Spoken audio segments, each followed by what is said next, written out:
Hi ఆద్య, ఏం చేస్తున్నావు? ఉయ్యాల ఆడుతున్నావా? ఉయ్యాల ఆడుతున్నావా? అన్నయ్య ఏం చేస్తున్నాడు? హాయ్ ప్రకృత్, హాయ్ హాయ్ చెప్పు, హాయ్ చెప్పు, హాయ్ హలో. ఎక్కడ వచ్చినావు?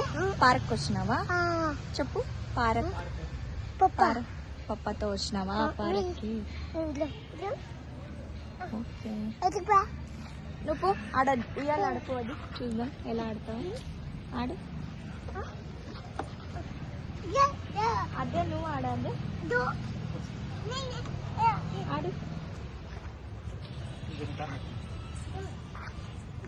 ప్రకృత్